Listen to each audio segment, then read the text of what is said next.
Pasukan na naman! Kaya mga utaw, di na magkanda ugaga. Sige, bili ng bagong uniforme, pati mga notebook na may halong arte. Pero mga te, ang totoong winner pagdating ng pasukan ang Brigada Eskwela na dinarayo ng everyone.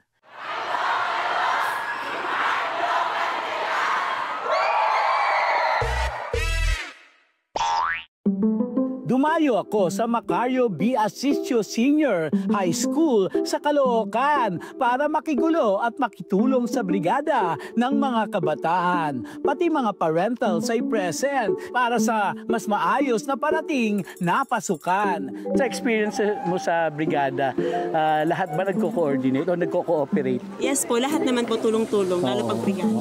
Nandiyan ang mga Boy Scout na pasalu-saludo. Oh, sino bang pambato nyo? Kumusta bigote mo? Ha? Okay naman po. Yung iba dito nakaharap yung iba. Talaga bang ano yan, mana-mana? Opo. Tumubo lang po. Tumubo lang. Wow, ang pogi! Kapag brigada, looking forward ka rin sa pamerienda. So, ikaw ba'y nakakailang brigada eskwela na? Yeah, dalawa po. Dalawa na. So, pag brigada eskwela, anong merienda? Ano lang po, tinapay. Tinapay. At least silang teacher nagbibigay tinapay. So, kapag ka may brigada, mukhang nauubusan ka ng merienda. Hindi naman. Opo. Nauubusan ka. Ngayong brigada, ang main goal natin ay ihanda ang mga bata. Kaya for today's video ay merong paayuda. O, diba? Oh, ang bongga! Pero totoo, mga bagets, ready na nga ba? Excited na ako pumasok kasi may bago na akong kaklase. Masaya ako sa darating na pasukan kasi alam mo yung bago na yung mga klase ko, hindi nakagaya last year. So, panibagong environment siya, panibagong memories sa mga magiging mga bago kong kaklase. At the same time, syempre malulungkot din ako. Kasi wala na akong kasabay mag-recess. Lumipat na sila na ibang school. Tsaka wala na rin ako kasabay mag-cutting.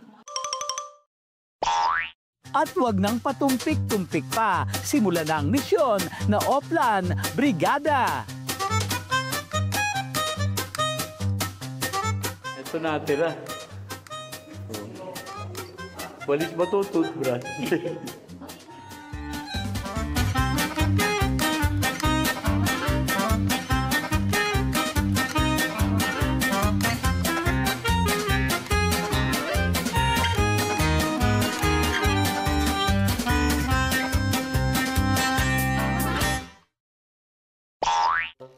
Ako po ay nagpapasalamat sapagkat sa Brigada Eskwela, napakaraming stakeholders po ang tumulong.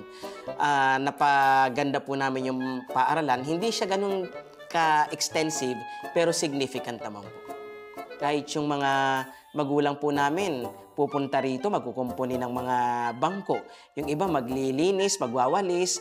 Yun po, yung ganun, talagang na-appreciate po namin yun. Kasi iniisip nila, ang ultimate beneficiary naman talaga ng Brigada Eskwela o ng National Schools Maintenance Program ng Department of Education ay walang iba kundi yung mga mag-aaral. Ang brigada ay taon-taong ginagawa para sa mga estudyante, para ganado sa klase. Kaya mga bagets, mag-aral ng mabuti at takits muli next year sa ating Another Brigada serye.